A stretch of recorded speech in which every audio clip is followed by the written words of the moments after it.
관계가 주인과 종과 노예 관계 이렇게 얘기하죠.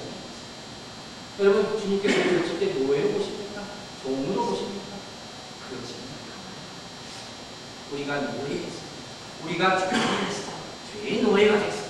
그러나 이제 하나님께서 주님의 그 거룩한 영을 백성들에게 부어주심으로 말미암아 이제는 종의 신분이 아니라 어떤 신분입니까? 하나님의 자녀의 신분, 거룩한 열된 신분이 되는 것입니다.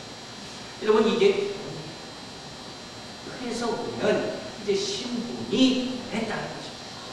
제가 오래전에 여러 차례 설명을 드렸습니다. 여러분 구원이란 무엇입니까? 구원이란 무엇인가를 설명하려면 무엇을 알아야 된다고 했어요? 우리가 무엇으로부터 구원받느냐 하는 것입니다. 구원의 정확한 단어의 정의는 딜리버라는 의미를 가지고 있습니다. 옮긴다는 의미. 우리가 딜리버리 맨날 하지 않습니까? 그럼 어디로부터 옮깁니까? from과 to가 있어야 될까? from 어디서부터? 그래서 우리가 딜리버리 시키면 이 지방에서 이 집까지 딜리버리 시킨 다음에 똑같은 구원은 어디로부터 시작됩니까? 어디로부터? 투어입니다. 생명. 죄로부터 생명, 사망에서 생명으로 옮기는 것, 이게 구원이라는 거예요. 우리의 소속이다. 우리가 호적이 바뀌었다는 것입니다. 이제는 죄의 세상 가운데 살았었는데 그 호적 하나이고 다른 호적, 하나님의 호적을 갖게 됩니다. 그래서 우리가 구원의 기쁨입니다. 저는 그래서 이 구절의 말씀을 볼 때마다 사실 굉장히 제가 구원의 의미를 많이 고민할 때 이 구절 보고 큰 일을 받았던 기억입니다. 이번 설교 준비하면서 이런 생각이 좀 떠올랐어요. 예전에 오래전에 제가 한국에 있을 때 미국의 그 유명한 기도원 봉사님이 계셨어요. 목사님 계셨는데 이분이 정말 능력의 소위 말하는 능력의 종이라고 큰 일을 많이 하셨습니다. 그런데 내가 상처받은 얘기도 하세요. 그래서 좀 상처받은 사람들 말하는데 어떻게까지 얘기하면 이 양반이 방언을 굉장히 강조했더라고요. 항상 방언 받아야 된다, 방언 안 받으면 가짜다, 맨날 이렇게까지 했거든요. 근데 어떻게까지 설명을 하냐면 개 아니면 방언가 받는다 이런 얘기를 하십니다. 그러니까 저도 다시 상처 받았고 그랬어요. 그럼 방언 안 받으면 뭡니까? 말이 안 되는 거죠. 근데 말이 좋습니다. 그렇다면 이제 와서 생각해보니까 어떤 의미를 했습니까? 이해는 어떤 의미를 했습니까? 성령을 의도적으로 거부하거나 내가 성령을 자체를 믿지 않거나 내가 성령을 왜곡하려고 하거나 교만하거나 내가 악한 것 가운데 있는 사람이 아니면 모든 사람이 다 성령을 받을 수 있다는 사실을 믿으시니 여러분이 되시기 바랍니다. 점검해보니 내가 이 가운데 너무 잘못 빠졌다. 우리 성경은 분명히 이야기합니다. 어떤 사람이 구원받을 수 있습니까? 성령의 역사를 믿는 사람이 그로마마 구원받을 수 있습니다. 자, 두 번째로 어떤 사람이 구원받을 수 있다고 얘기합니다. 성령의 역사로 파생된 여러 가지 사물들을 이해하는 사람, 이 사람이 구원받을 수 있다. 자, 이것은 무슨 말입니까? 성령의 역사가 있습니다. 그러면 성령의 역사와 함께 나타나는 현상들이 있어요. 모순적 사건같이 눈에 보이든가 귀에 보이든가 체험을 하든가 하는 것이 있는 거예요. 이러한 사건들을 내가 이해하는 사람, 이 사람들이야말로 구원받을 수 있다는 것입니다. 그 예가 오늘 19절과 20절에 함께 나옵니다. 여러분 함께 읽겠습니다. 19절과 20절 읽습니다. 시작. 또 내가 어디로 하늘에서 기사와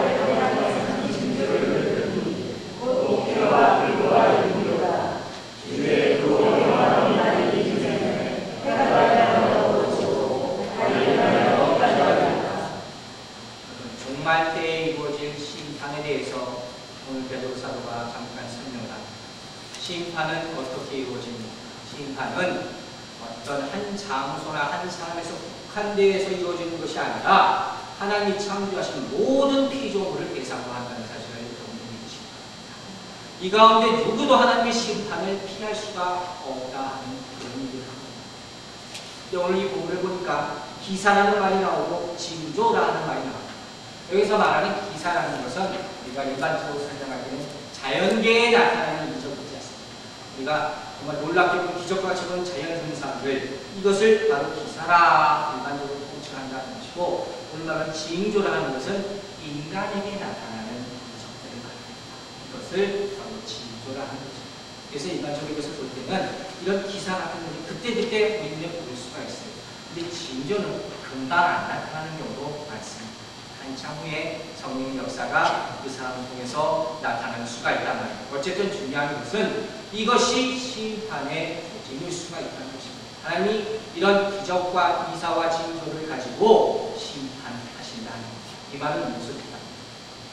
우리는 하나님이 언제 오실지, 언제 심판하실지 모르는 대화하시는 모른다. 성경은 분명히 이야기합니다. 그래서 현혹되지 않아야 합니다. 지금 우리 현대를 사는 것은 더욱더 거기 깨어있어야 될 필요가 있어요.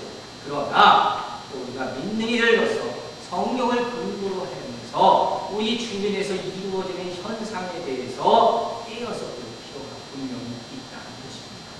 이것이 정말로 성경에서 말하는 말씀의 수준입니까? 아니면 정말 그렇다면 우리가 얼마나 경각심을 가지고 살아야 하는가를 신앙의 생각해서 다시 한번 돌아보고 경계할 필요가 있다. 자, 그렇다면 이런 기사와 징조의 내용이 뭐라고 나타냈습니까? 피와 불과 연기가 있습니다. 피, 불, 연기. 구약성경을 보면 굉장히 자주 많이 나옵니다. 피는 뭡니까? 하나님을 만나면 제단에 갈 때 항상 제단에 뿌려지는 게 피예요. 하나님께서 하늘에서 제단을 보실 때 뭘 보신다 했습니까? 제단에 바쳐지는 재물을 보는 것이 아니라 그 뿌려진 피를 보시는 거예요. 그 피를 보고 그 밑에 있는 재물을 용서하시는 거예요. 피로 말미암아 정결케 됐기 때문에 그 피가 중요한 거예요. 피, 불. 하나님이 임재하실 때 항상 불이, 하나님의 불이 함께 있었어요. 불이 나타나는 것은 모세가 보면 떨기나무의 불꽃 같은 불이 나타나는 거예요. 하나님의 임재를 뜻하는 거예요. 향은 뭡니까? 연기는 뭡니까? 하나님의 흑양되지 말라는 것이 인간의 마음일 수도 있고, 하나님이 나타난 곳에 항상 하나님의 연기가 지켜있습니다. 이와 같이 하나님의 임재, 하나님의 재림, 심판의 조짐이 이와 같은 것을 통해서 나타납니다. 또 어떤 것으로 나타나겠습니까? 해가 변하여 달이 어두워지고 달이 변하여 피가 됩니다. 그거 지금 굉장히 무섭고 섬찟한 일이죠. 이런 일이 안 나타나면 얼마나 좋겠습니까? 그런데 이걸 누구 가르치는 그런지 모르겠지만 요새 날씨 오락가락하는 거 보면 가끔 저도 겁이 납니다. 야, 이거 왜 이러나? 오늘만 해도 멀쩡하다가 비가 왔다가 하지 않겠다. 근데 오늘 이 말씀이 아주 비슷한 말씀이 마태복음 24장에 나타납니다. 오늘 마태복음 24장은 마태복음 1중기 28장까지 나오지 않습니까? 그런데 24장부터 어떤 내용이 나오냐면 말씀에 대해서 나오기 시작합니다. 우리가 알아두면 참 좋습니다. 24장부터 하나님께서 나중에 어떻게 임하시고 또 땅끝까지 주의 복음이 전해지면 그때 이 말이라 이거네요. 말씀의 진리에 대해서 24장부터 쭉 설명되어 있다는 거예요. 그런데 이 마태복음 24장 29절에 오늘 본문과 아주 동일한 말씀이 나옵니다. 제가 주보에 함께 실어놨습니다. 제가 한번 읽겠습니다. 그날 한난 후에 즉시 해가 어두워지며 달이 빛을 내지 아니하며 별들이 하늘에서 떨어지며 하늘의 권능들이 흔들리라. 오늘 본문과 함께 비슷하죠. 해가 어두워지고 달이 변하며 피가 되고 그건 똑같은 문장이에요. 자, 마태복음 24장 3절을 보면 제자들이 예수님께서 질문을 합니다. 예수님, 이 세상의 끝은 어떻게 되겠습니까? 예수님께서 재림하실 때 어떤 현상이 나타나겠습니까? 이렇게 질문하니까 예수님이 뭐라고 대답하시냐? 그때가 되면 난리가 있고 소동이 있고 기근이 있고 지진이 있고 환란이 있겠다. 이렇게 설명하시는 거예요. 그런데 여러분, 이 얘기를 가만히